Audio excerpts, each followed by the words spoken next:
That's the high MMR players. That's Leshrac Blinking and slamming Phantom Assassin. yeah, that's the dream. Bring it back. And a Morphling picked up from Pavaga as well. Okay.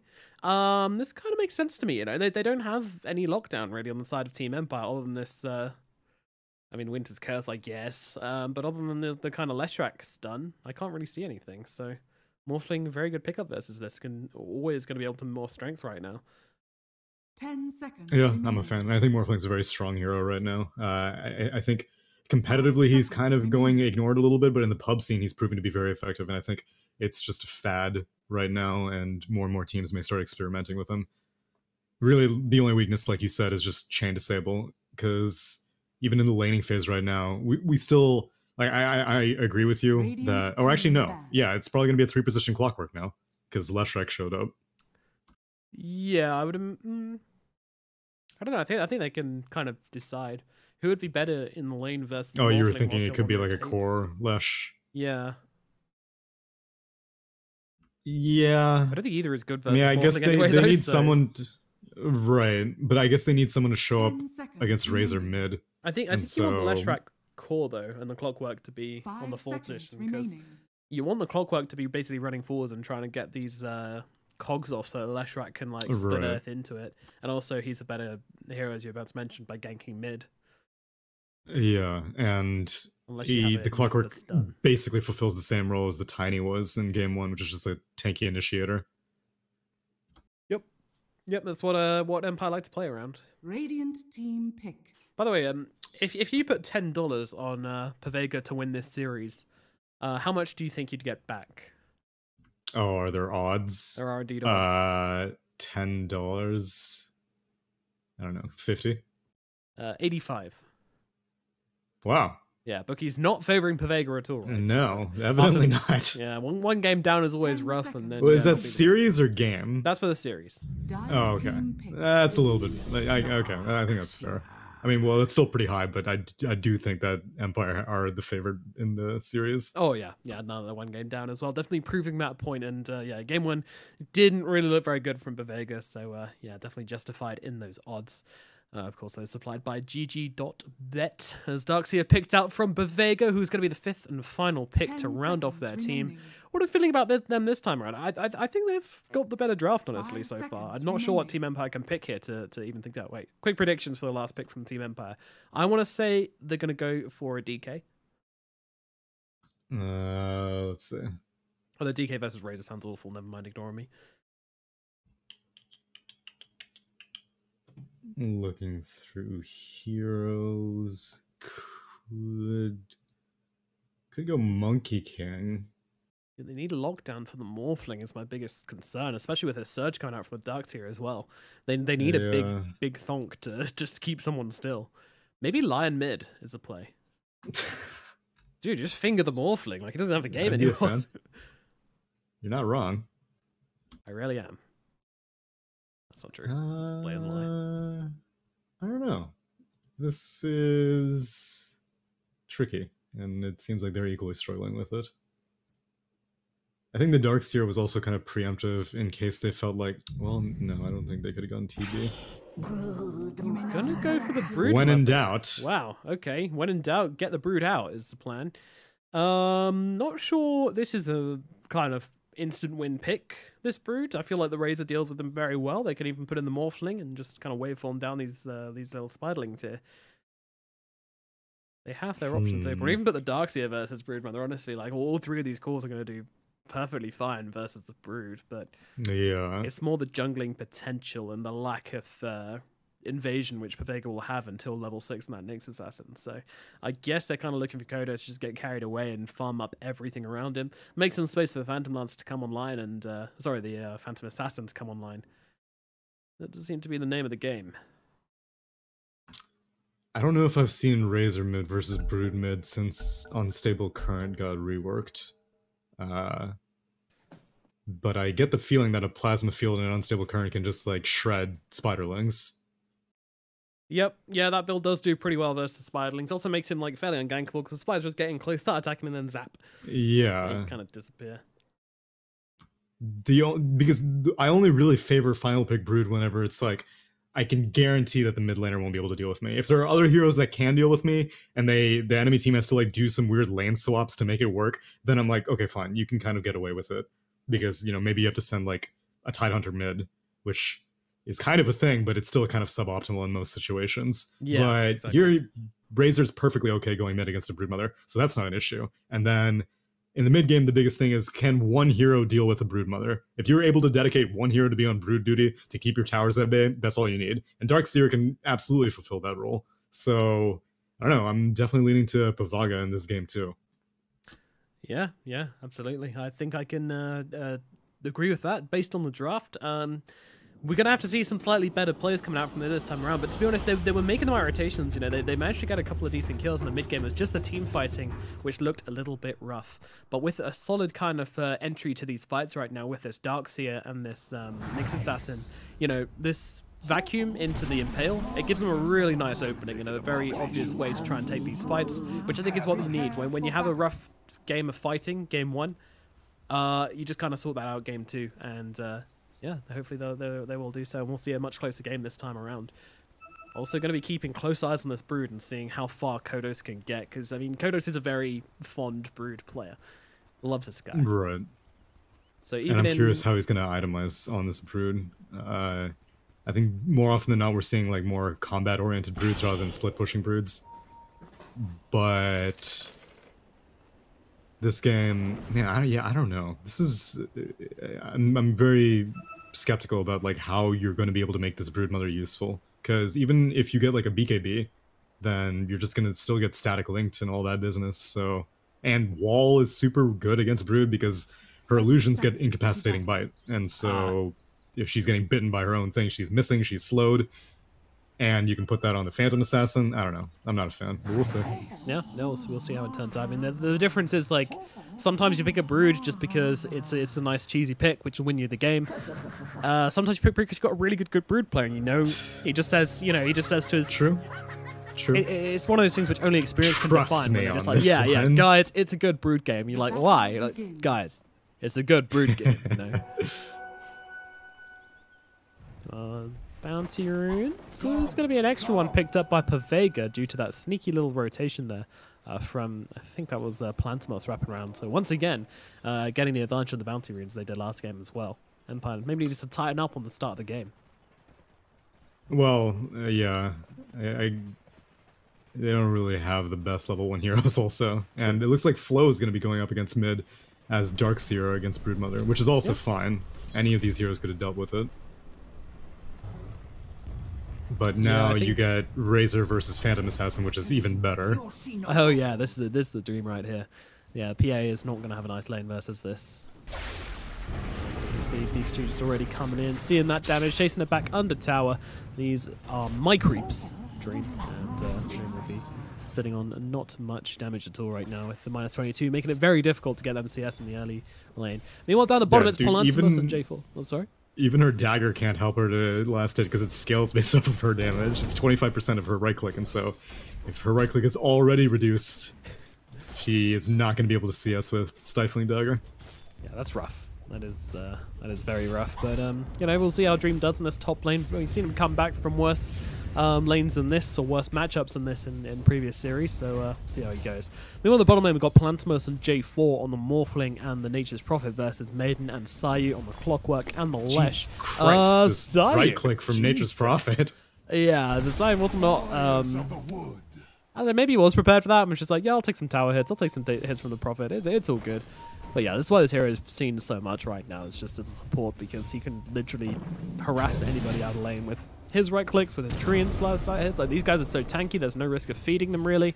It's pretty nice. Yeah. That's why I like the nerf that 7.21c did, which was reduction to the Treant damage, because overall it reduces the viability of support Prophet, but it doesn't completely kill it. Now, there's two heroes which I would say you don't want to get a bottle against at mid.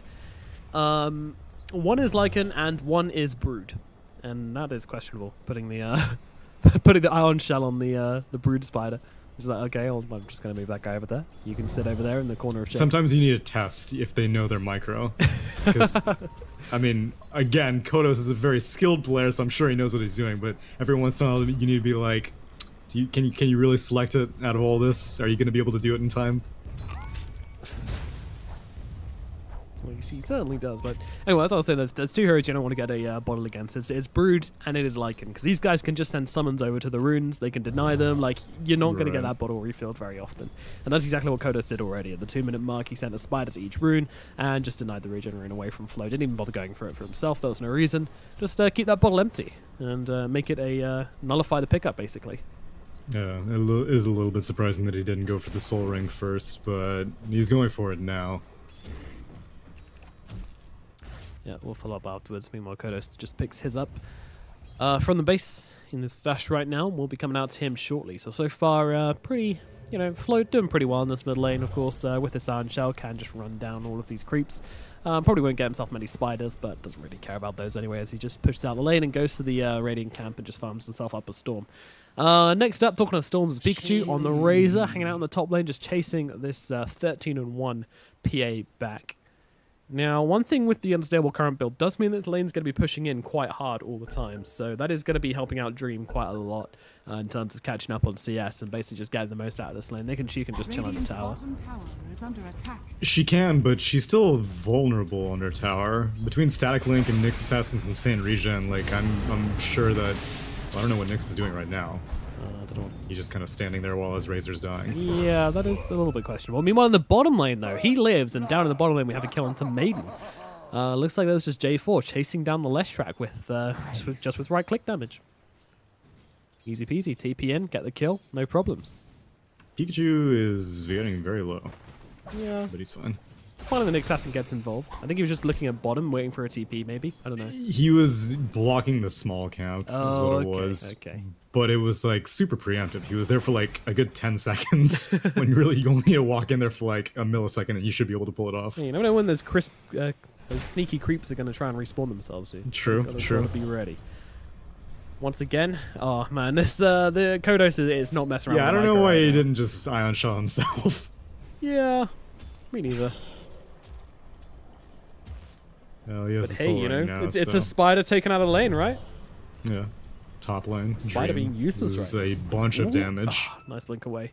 Finds a creep wave. Meanwhile, down at bottom, J4, they're pinging him out, but I don't think they can really go for this kill, especially with Plantimus coming in around the side. Maybe trying to go for the bounty room, but J4 will pick it up. Too fast. Yep, now with the trees coming out, Sayu getting involved as well, but Morphling running forwards, trying to bring down Maiden. Yeah, predicted the whole damn thing, and now we'll just be able to salve himself up and run away. Meanwhile, the Wyvern under the tier 2. Yeah, Dream. But that does mean Dream's in a lot of trouble here. They know this Wyvern's still dead, and they'll get the kill onto the Phantom Assassin. The unfortunate circumstance of killing yourself does mean that your lane partner is left lonely, and does end up going down. I'm a little bit surprised that Kodos isn't just cutting the wave.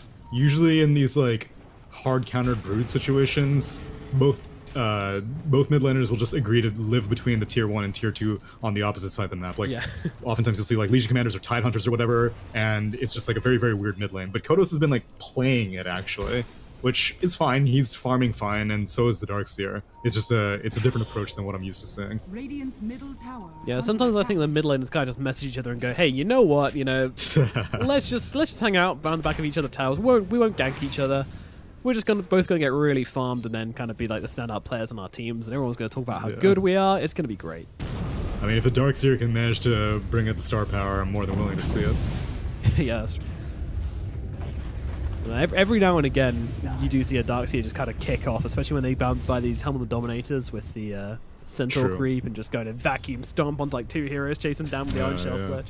I love that stuff, but yeah, as you say, it is quite rare to see that happening, especially with Darkseer. There's more and more going for these auras rather than for the Helm of the Dominators. But Darkseer, he is going for his. Yep, top. Nyx Assassin is in some trouble here. The Ice Blast comes in, but Sayu actually backs himself away. Doesn't want to risk losing out his health and damage to Pikachu there, so just wisely backs out of the fight. Phantom Strike? Okay. Waiting a long time for that Phantom Strike, it seems. I like the way Pikachu's been positioning himself between the 2 heroes a lot of the time to make sure that a Phantom Strike to his teammate isn't going to work. I think that's really smart. Yeah. Both mid laners transitioning into jungles, although Darkseer is stealing Dire's jungle. Seiyu's here, and he sees the Darkseer, but he will just die if he goes for it. Has no real follow-up if he goes for a battery assault. Yeah, that's true. Meanwhile, up in the top lane, we've actually got a rotation into the trees. J4 coming in to help out with this kill onto Dream.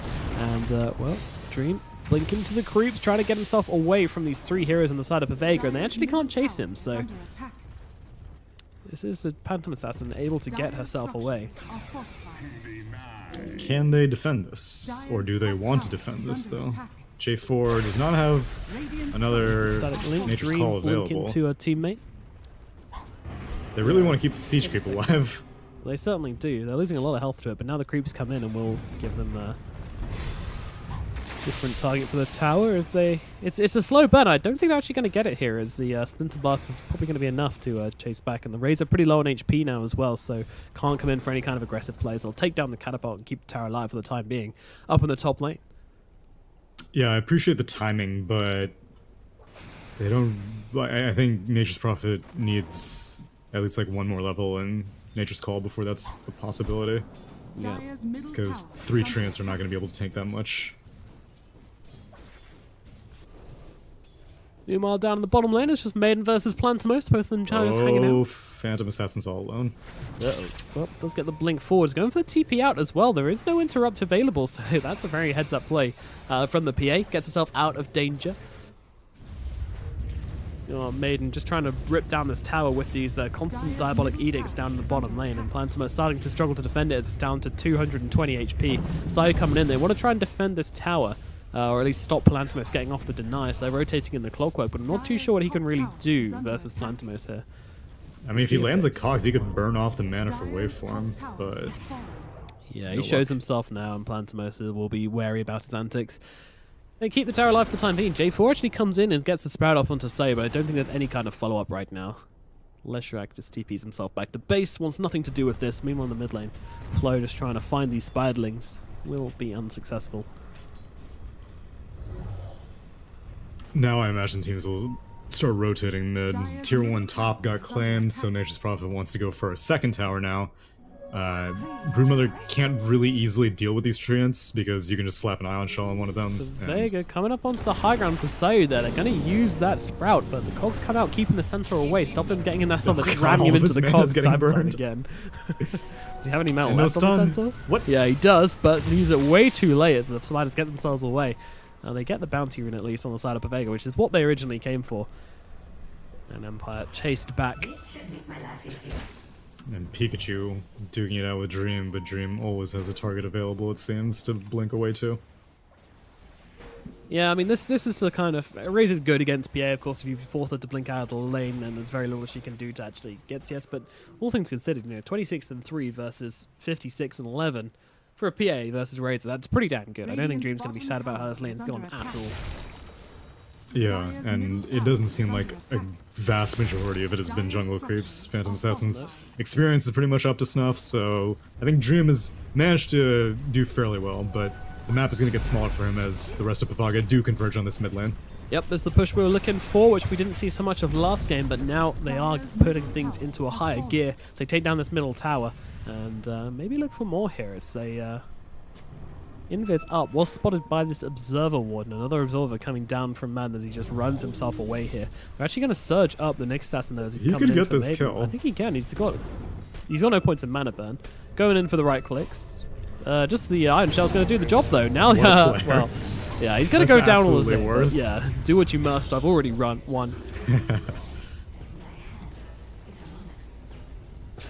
Alright, nice kill there by the next assassin there, getting this solo, well, with the aids of the Darkseer. Darkseer actually got credited for the kill as well, so... Helping out his teammates. What a guy, giving his life to get his Darkseer a kill. What a guy.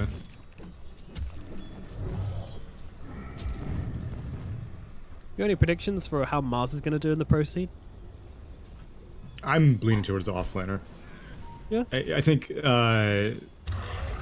because initially there was like a multiple schools that thought about how Pango could have been built, as J4 taking a ton of damage from the bonus. Yeah, does TP himself back to base wisely then, realizing how much damage he was going to take from that. Now picked up the full medallion though, so that's going to help him out versus those future onslaughts of the Brood. I think the concept of a low maintenance offlaner is very attractive to teams in general, and so that's why I'm surprised that Bristleback's not a more popular hero, because I think it kind of fulfills the same role, but Bristleback also does not scale very well into late game, whereas Mars has amazing scaling power. Any hero with an inherent crit is automatically great at scaling, Yeah. and so being able to get a quick early level 6 by given offlane farm, I think that's the best way to put him. You could put him mid, and I think he will probably be like a first phase kind of thing because he has that kind of flexibility, but I think once everything settles out, he seems like an offlaner to me. Okay, that's yeah, my thoughts as well. I think think he's just too good to shove up there. You know, just put a Vlad's on him, and as you say, low maintenance. You know, you can leave him alone against most matchups as long as they don't have too much magic damage. He's going to be fine just to sit up there and absorb a bunch of damage and heal in, which we don't have many of right now. You know, maybe like Underlord. Can't really think of any other. Maybe Tide.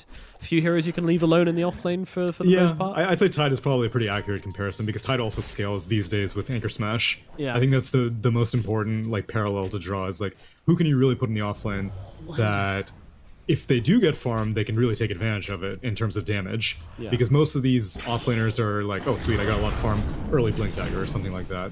But no one's like, oh sweet, a lot of farm, let's get damage, let's kill people. Yeah. Well, Darkseer will spot out Kodos on the Spider again, but can't really do a whole lot about it. So we are now into the 13th minute of that game. Only 5 kills so far. It's a 5k gold demand. Could be in some trouble here. Going to turn to the ledge track, but the hook shot keeps him in the ledge form and brings him down. Nicely done by Sayo and Madden there, just to finish off the morph before he can turn back into the morphling. Dying as a Lesh. I mean, he had the right idea to get the Lesh and then turn on Edict, but going for the Split Earth was a bit greedy. Yeah. I mean, granted, he had no idea that Clockwork was there, but even then. Yeah, it was a really nice little play from Empire there. These are sort of glimpses we have of their kind of being at a slightly higher level at some stages, maybe. Right. Yeah, so like draft to draft, I favor Pavaga, but overall, even like we were saying earlier, Empire do definitely seem like the more capable team. Well, this Vendetta Nyx coming in. Don't forget that break is going to be very important for bringing down this Phantom Assassin, but she's actually used the blur, so if they do come close, Phantom Assassin will know about it pretty quickly. Now they've got the sentry up on the high ground as well, so they actually see Nyx Assassin sitting here, waiting. Radiant structures are fortified. So once again, nothing going to come of this as the runes get taken. Empire will get 2 down in the bottom lane, and yeah, it's going to be Pavaga taking 2 in the top lane.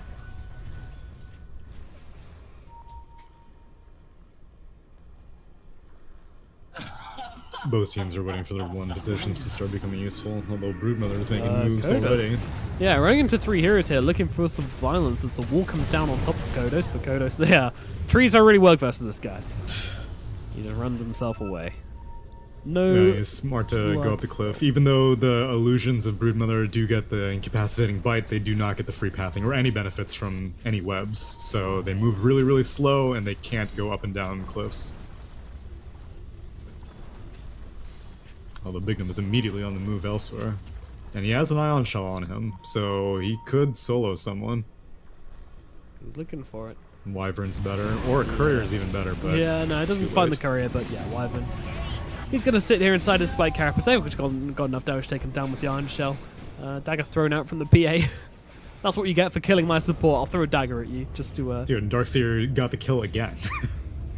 Yeah, he's getting kills all over this map. What a player.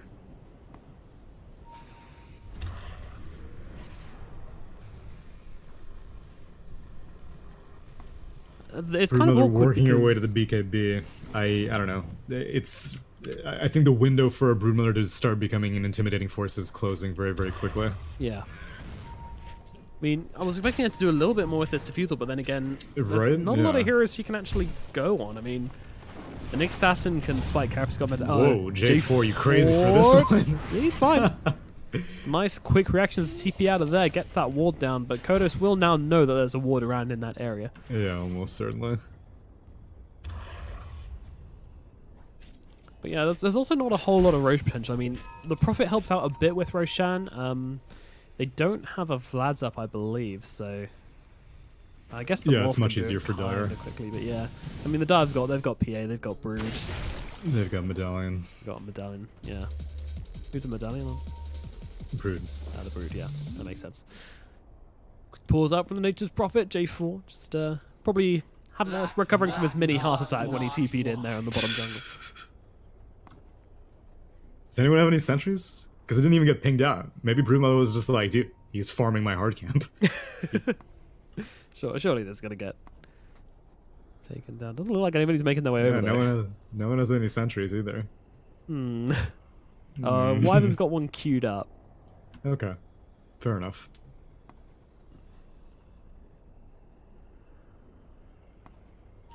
If Empire do, I mean, like, again, even though they're 4K down, I do think that Empire are more than capable of winning this, and I think Black Archangel's winner's curses are probably going to be the make or break factor. Given his Jakiro performance last game and just his performance in general, he's like he's one of the best supports that I've seen that's not like tier 1 at positioning, because overall I think like a lot of supports in lower level competitive games are more like, I mean, Ward Machines is kind of discounting a lot of the impact, but team fight wise, I think if like a 4 position doesn't get a Blink Dagger, then they're kind of useless. Black Archangel is very good at being useful just based off of his positioning in general. Yeah, and he can get some crazy ultimates off. I mean, we saw some huge Ice Pass last game, even some huge Macro Pass. That spell never does anything. And yeah, I mean, we last time he played Winter Wyvern, you really felt it. And I'm sure we're going to be seeing the same again this time around as he's on the Wyvern.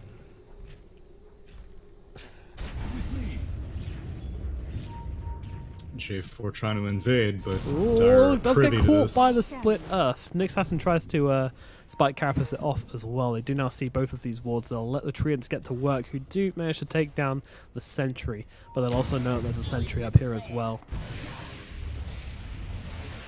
Pavaga just trying to put on some pressure here, trying to force Empire to make some movements to their side of the map. Meanwhile, Archangel is actually caught out by the Darkseer here, and by Palantimos. Wow, how did that? He didn't even vacuum. I think it's just the I don't know how that burst happened. damage. It's pretty insane. Burst damage from Ion Shell? From the Morph.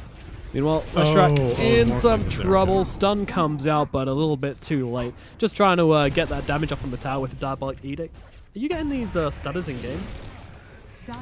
No, I don't think so. Interesting. J4 caught out by the Cogs and brought down once again. Empire finding a bunch of kills here. Hook shot. Ooh, goes for it, but there was nobody in those trees. Yeah, it was likely, but unfortunately not the case this time around. But yeah, I mean, PA, she's got this Battle Fury going for the BKB and just found herself a bunch of kills as well. So feeling very happy as she makes her way to the top of that net worth chart. Or at least has a few more people to overtake, but will be on the way very shortly if they don't come and take care of Dream in this jungle. Well, Pikachu knows that his only job is to make Phantom Assassin's life hell, so went for a Force Staff on this Racer. Wow. That is not something that I see typically frequently. No, it's not. This guy has one objective, and that is to chase down Dream in every single fight and make sure he gets all her damage taken away. So Drum Phase Force, she's not getting away very easily. No, this is quite the catch. Now 20-minute runes. Although it doesn't seem like anyone wants to. In fact, like Radiant's just straight out skipping the top runes. They want to take like a full-on fight down bot. Yeah, they see a centaur marching down. No one's actually at top runes right now. Darkseer is making his way over to them, and Archangel doing the same. So it's going to be 2 runes, 3 runes actually going for Pavaga, and only one for Team Empire is there. By Empire. If you see the centaur making a cross-country journey from top to bot, you can be pretty sure that Pavaga won a 5-man. He's probably got a buddy with him, and they probably have some plans. But yeah, Kodos, still just he's keeping the net worth lead, but he's not doing anything with it so far. Oh. Hookshot misses on Nature's Prophet bot. Whoa. Pause lag. Oh, it's not the Brood. I was hoping it was a clockwork, like Pudges used to do, like miss the hook. Oh, dash ping. And Maiden does not have his rod yet, so I'm pretty sure J4 can make it long enough that Palantimos can come in Palantimos has his Lincoln Sphere also on this Morphling. May not have a... So Oh, he's gone for drums and power treads first. Okay, all right. A little bit interesting. Usually we do see the Atos coming out by now. right, yeah. But they're still pretty fast. Morphling's coming. Oh, Lowdy coming. Empire forced back. I'm kind of stuck inside his own cogs. There you go. Gets the right one eventually. Meanwhile, Pikachu being chased down in the middle lane. Kodos looking for a bit of violence here, but will actually be caught out by the Centaur, which steals off most of his damage and forces back the Brood. Ooh, he's all alone, kind of. Yeah, Razor taking a bit of damage. Leshrac kind of wants to come in and finish the job here. They're even going to use the Winter's Curse to hold Nick Assassin still, setting up for an easy two-man split Earth. But now the wall, the vacuum comes in as well. Hello, everybody, as they get stunned up again. Two-man stun by LOL. These stuns are too much for Empire to handle, and they're going to lose 2 and 3 in the middle lane, actually. Oh dear. Leshrac was like hesitating on his initial initiation. Like he had the Razor in a position where either he gets hit by the Split Earth or he retreats and goes closer to the Winter Wyvern. But he kind of hesitated. He was like, I understand that he was taking a lot of damage from Unstable Current and the Eye of the Storm, but I don't know, that moment of hesitation made it difficult for Archangel to get a good ultimate. And then Leshrac was like, okay, you get the ult, and then I'll stun. But meanwhile, Leshrac was taking so much damage from more Unstable Currents. And now they're going to find the Broodmother. Oh dear, yeah, Kodo's getting stunned up. The Centaur doing so much work for them. Does make it to the trees, but sliding forwards, they will find the kill. I think that was the Urn finishing off Kodos there. Nice little kill picked up by Pavaga as they take Roshan as well. All of a sudden, a pretty huge advantage of them. 8k gold advantage and an Aegis on this Morphling, who is quickly getting out of hand. Yeah, and Flo's got his Crimson Guard completed. He's gonna have Greaves fairly soon. I'm guessing the mech is coming on the courier, yeah. So this is a huge window for them. And they need to, like, take it. I don't think they can afford to sit on this Aegis for a while. Morphling, I mean, yeah, he's going for an E-Blade. I don't think they should wait for it, though. I'm pretty sure it's in their best interest to at least take 2 tier 2 towers with this Aegis. Yeah, absolutely. Does look like they're going to push for this one. Meanwhile, Archangel gets caught out a little bit here. Actually, they try to vacuum him down onto the low ground, but there's still plenty of time left on the Arctic burn there, so Archangel will be able to back himself away. TPing in more heroes, actually, as Kodos comes back into this one. All her webs are around here as well, so maybe they can find an opening here. BKB's freshly in comes the completed. defusal. That is going to force... Oh, beautiful hookshot coming in from Sayu, and now the cogs come out as well, but LOL just turns around with the stun. Damage being sucked away from the Clockwork wall being used as well. Clockwork is dead. Sayu out of the fight. Pikachu just ganging up on Kodos here. Kodos can't make this happen. Meanwhile, Crit Dagger does come out onto the Nyx Assassin here. Dream, where is he? He's round the back, not looking to get involved just yet, waiting to see if an opening becomes available. But it doesn't look like there will be anything here. Empire forced back up to their high ground right now. And Pavaga, Tower, open wide for them.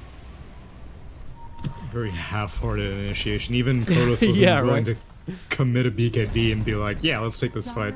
He just kind of saw his Clockwork taking damage. He's like, okay, I'll do something. Now is he going to BKB or? I mean, even if he does BKB, he's got 2 seconds till Insatiable Hunger still. Will now have it, but just doesn't feel like it's worth anything. Oh, I thought he was going to have to use it to just survive, but now he's twitching out on the cliff, but I think he should be fine. Okay. Oh, they're actually looking towards the Nature's Prophet here, and this is a nice little salve for Kodos here in the mid lane as the Unsatiable Hunger's popped, and they do get that quick kill. Meanwhile, Clockwork is in deep right now and just taking damage from either side. Nice cold embrace to keep him alive for the time being, but there's run forwards from Phalantimos, finds kill to Archangel, and now the Darkseer could be in trouble as well as they try and run him down. Yep, down goes to Clockwork. Oh, the last second cogs. Yep. I think that's going to save Leshrac, but overall, things are still looking very, very grim. Kodos is still chilling on this cliff. And I don't know, if Razor walks by in Plasma Field, he doesn't have the mana for Plasma Field, yeah. I think Empire are just trying to buy time for Dream, but I don't know. He's still a very long ways away from his Desolator. He went for a BKB early on, which implies that, like, yeah, okay, we can take fights, because I have my BKB, Broodmother has her BKB, then with these 20 seconds of spell immunity, theoretically we'd be able to win a fight. But if they just want to buy time for Dream, then he was better off building the Desolator first. Yeah, that's a good point. Like, I don't see why you maybe just thought they were going to force the fight. They were going to be on their high ground, and Dream wouldn't have a choice. Just decided to go for the safety item. But yeah, it does slow down his farm. And, yeah.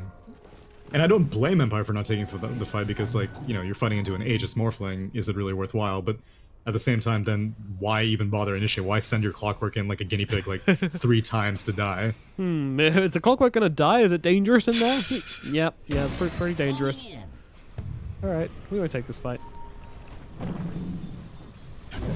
Yeah, meanwhile the Brood just continuing to farm all game. I mean, what's the KDA right now? It's 1-1-0 at 25 minutes on the Brood Mother. This is unprecedented. I haven't seen this before. Like, either Broods are dying trying to get kills, or they're getting in tons of kills and wrecking everybody's lives. Nyx hasn't going for the TP out. Will be successful with this one, of course. Kodos doesn't have nearly enough damage. Just pops the Insatiable Hunger for this one, and now looking towards Palantimos as well.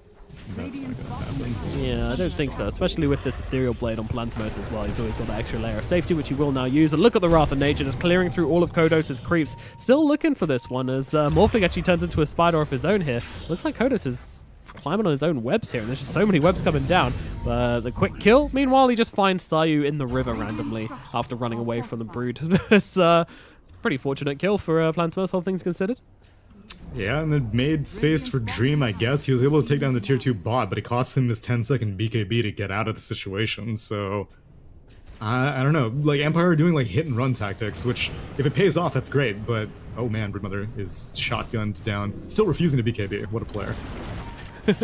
Nerves of steel. Just holding it steady, holding it steady. Meanwhile, up at top, they're trying to go for J4 here. Dream trying to chase him down. Dagger will need to jump forwards on this one. The stun out from the Centaur is way too late, actually. A bit of miss micro there does result in J4 going down, but now Dream could be in some trouble. BKB on cooldown after that previous escape. The Ethereal Blade comes out. They need to follow it up with an Adaptive Strike, but it does look like the Adaptive Strike already came off and wasn't enough to bring down Dream, so Dream will make it away to the high ground. Very risky kill that Dream just went for, but it does pay off.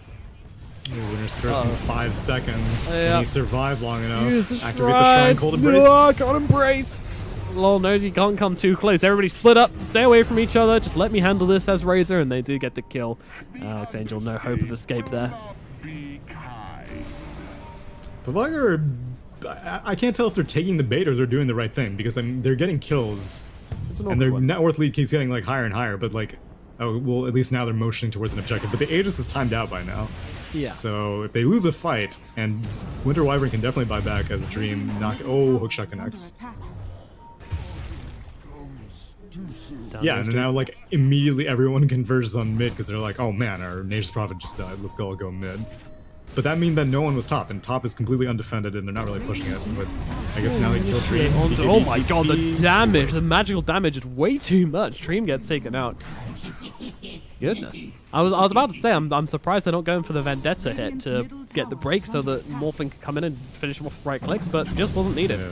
More than enough magic damage in this Ethereal Blade and Adaptive Strike combo. The old shotgun coming into play. Meanwhile, Kodos is going to go and split some creeps and try and stop this push from happening. Flo coming back to deal with it, but I'm not sure he's there soon enough.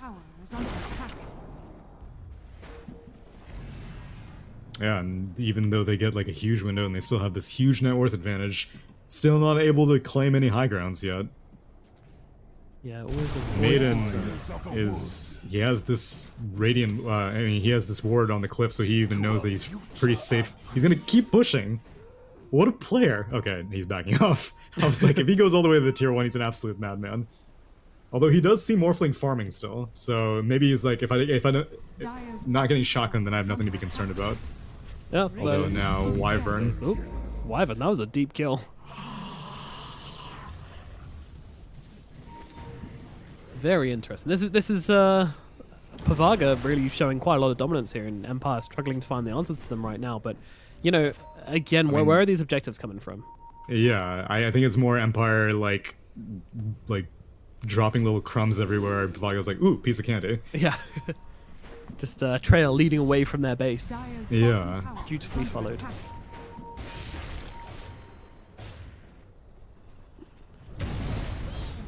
Dream's farming up this middle lane. Palantimos and Flo hanging around, but I don't really think they can get a kill between them. Although if Nyx and Scouts are out, Dream could be in some trouble here.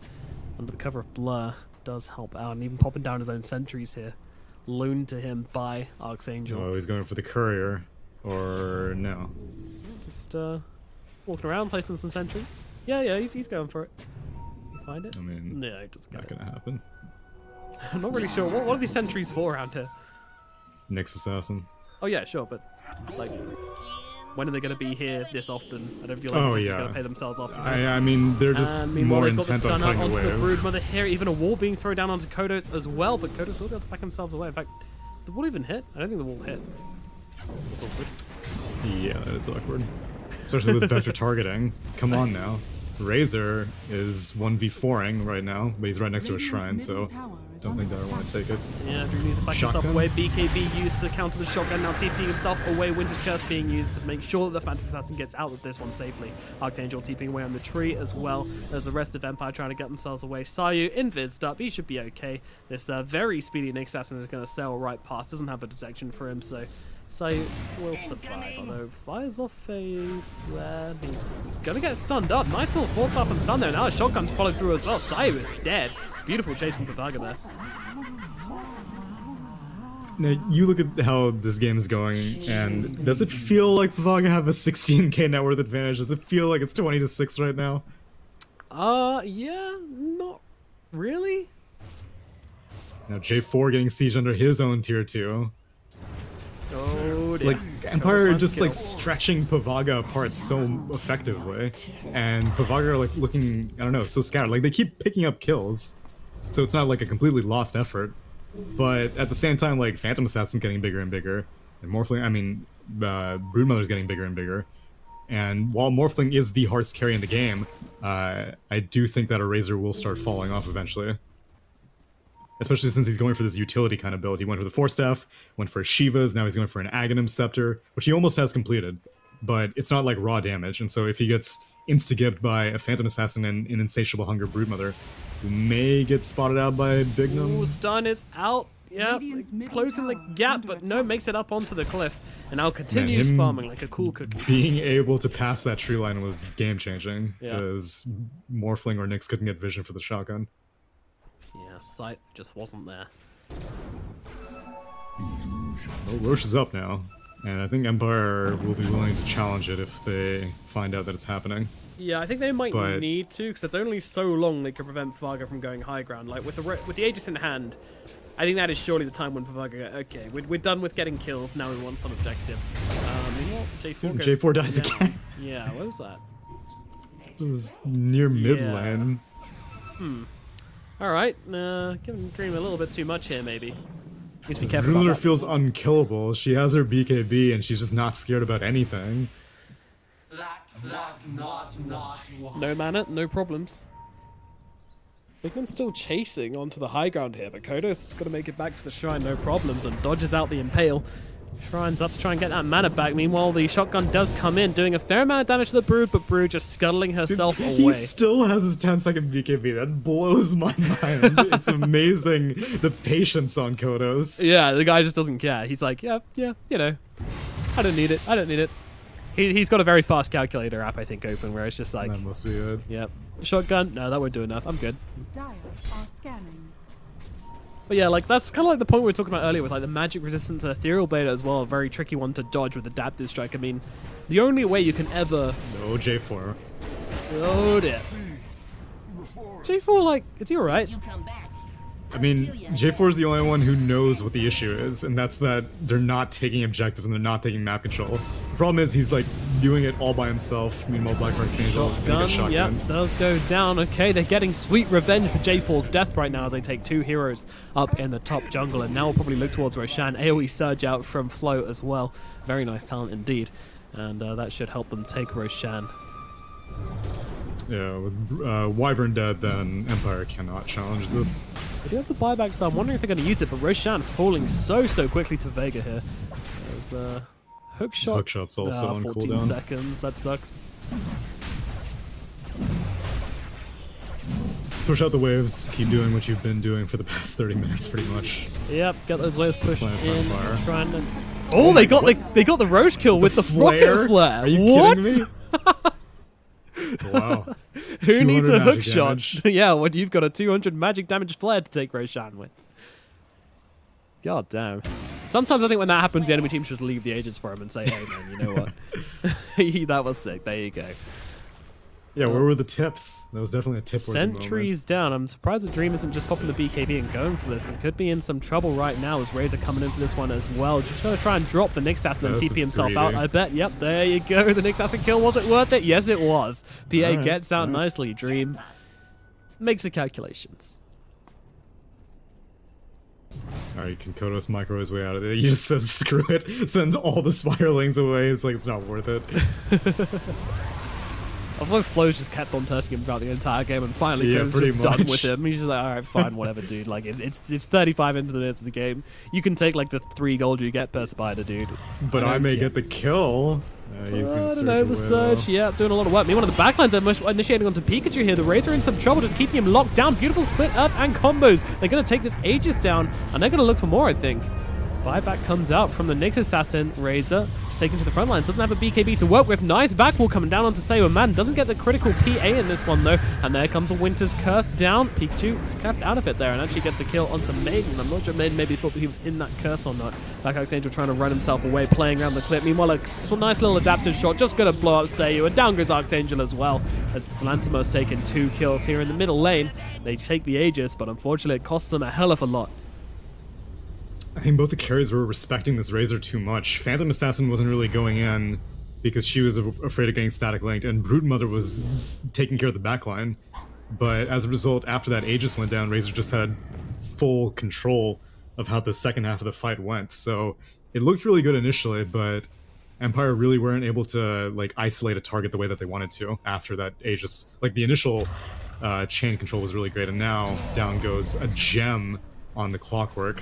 That hurts. Yeah, no buyback as well on him, so this is definitely going to be a middle range, middle ranks at least taken for this, although Empire, they're mobilizing for it. TP is coming in, and that's a Divine Rapier pickup on Dream. That could be big. Okay.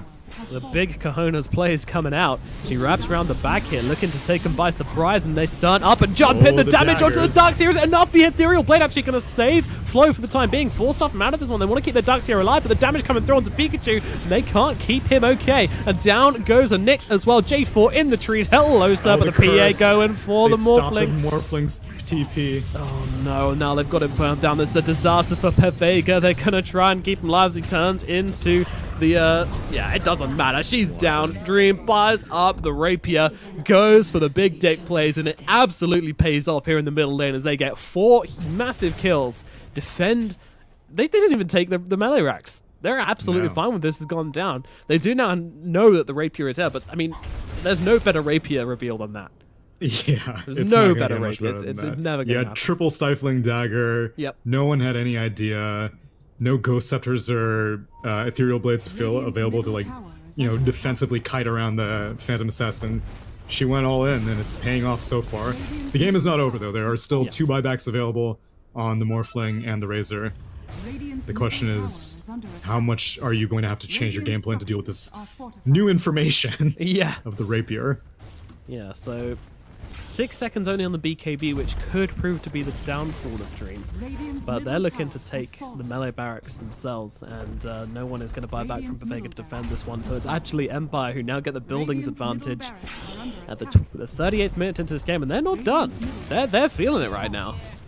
There's still a gold advantage for Pavaga, but that's disappearing. Hook shot does miss, but Saiyu's doesn't care, he's just stalling, exactly. And now it's 2 lanes of racks. They have the tier 2 at top, so even if they wanted to go for more, that's not going to happen, but whatever.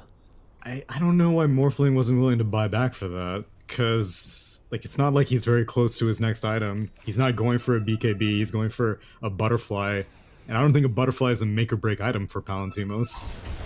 So he holds back, and he loses 2 sets of racks. And as it is, Empire have already been pushing in these lanes so heavily that it's so difficult for Pavaga to ever cross the river. And now they have to deal with buffed up creeps in 2 of the lanes. I mean, on the bright side, they have this Tenacious Prophet, who has been kind of the D-pusher himself running out. He's also just hit level 15. Very late into the game, but he has been dying pretty much every single time, though. That is a really low level. That is like just hitting level 15. What? It's because he's dead every single time there's a fight. Well, the Clockwork's actually low, but that's kind of understandable. Yeah, I mean, Clockwork's supposed to die. Yeah. Sorry, buddy. It is now only it is less than 1k net worth advantage. Yeah, it went Empire. from like a 19k net worth advantage to less than 1k. But of course, 4k of this gold is True. in the Divine Rapier. More than that, But actually. that's How much that's is some that? good gold though. It's It's a hell of an item to have at that 6,000. point. 6,000, yes, that's correct. Yeah, so, I mean, it's basically, if the enemy pick it up, and that's like a deficit of 12,000. 12k, which is Correct. kind of insane. So you got to be careful about that one, obviously. Dire's top shrine is under attack. That's some sage advice for you, for all you Dota players out there. If you've got a rapier, be careful. Man, she's just rushing down. There mid. is. This is not careful gameplay. Once again, the hookshot does miss. Lantimos turning into his teammate and some Oh, Razor here and looking Abyssal. down to the low ground. Meanwhile, they will be able to just take down the next assassin. Pikachu in some trouble as well. He's just being run down by Maiden here. The solo kill from the Leshrac pretty much in the middle of the fight. And now I look towards Palantimos as well. The Razor and Maiden fighting it up against one another. But Palantimos actually going to get brought down again. Kodos finds him. Meanwhile, the PA was just dealing with other Oh, people. He was 3K taking up crit. everybody. And now Pikachu buying back into this one by 2.2, chunking him down. J4 comes back. Nullifier Dude, out, that though. is Cancel. game. Alright, ATP's out, but I mean, yeah, this is over. There's no buybacks, and in comes the Abyssal onto the Morphle here. Another stun on the Palantimos dagger. keeping him down. He does manage to get the waveform away, but they're still going to chase this one. the You know webs. they are. I think the game's already over. They don't want to get the victory kill as well. And down goes Palantimos. Down goes the Tier 4s. Down goes the Ancient. Everything is lost. And Pavaga will lose to Empire 2-0 in a pretty spectacular rapier turnaround for Team Empire there. It's got to be said. I mean, that was such a big play from Dream. They just go, yeah, all right, it's rapier time, boys. And like, well, not that desperate, but sometimes a rapier is not a desperation play. Sometimes a rapier is exactly what you need, and it was a beautiful read from Team Empire there to go for it. Yeah, that's the rapier purchases that everyone always dreams of getting, where it's not revealed. The first fight goes exceptionally well, and then it's just 0 to 100. There's no like back and forth with the rapier or anything like that. It's like you're putting your foot down. This is the end game purchase, and yeah, these graphs are catastrophic for Pavaga, which is Oh I mean, my god. yeah. Props to Empire though, because like I was saying, even during the mid game, they were not making it seem like Pavaga knew what to do with the net worth advantage. They kept cutting waves. They kept splitting Pavaga apart and be like, "Oh, look, my Clockwork's over here. Oh, my Wyvern's over here." And in the meanwhile, Broodmother and Phantom Assassin were just constantly cutting waves and getting tons of gold in the meanwhile. Yeah, and I think that really reflects in one thing I like doing now is kind of looking at the hero damage dealt. And if these damage numbers are pretty low, then you know there's not been a whole lot of fighting going on in this game. And these damage numbers are super duper low. Like, I mean, J4 did 7,000 hero damage this game. You know, like, there was not much being done. There was not Phantom much Assassin did the lowest raw damage in the entire game. I mean, not in the entire game. Wait, yes, in the entire game. Lowest raw damage. Oh, yeah. Yeah, they added this recently, right? Oh, damage received, yeah. Yeah. Oh, sorry. Yeah. She took the least. Okay, Yeah. never mind. I was like, that seems weird. Yeah, that's... Yeah. Okay. But I mean, yeah, basically, as you were saying in that game, you know, Team Empire were playing Pavaga exactly how they wanted, just kind of leaving them a couple of kills here and there, guiding them around the map, forcing them off, not letting them go for any of these objectives, and basically putting Pavaga in this weird spot where they were like, we're getting kills, you know, we feel like we're winning, but Team Empire were slowly building up that advantage. I definitely expected Empire to come out in the series, but the draft was definitely better for Pavaga, but Empire just superior team right now, and now they will get their revenge, their chance for revenge against Singularity. Yeah, exactly. And the best of 5 grand finals as well. Couldn't ask for a better setting as we head through to the grand finals of this tournament. It's going to be Team Empire versus Team Singularity. That's going to be coming up soon. My name's Nomad. He's been Tsunami, and we'll see you shortly.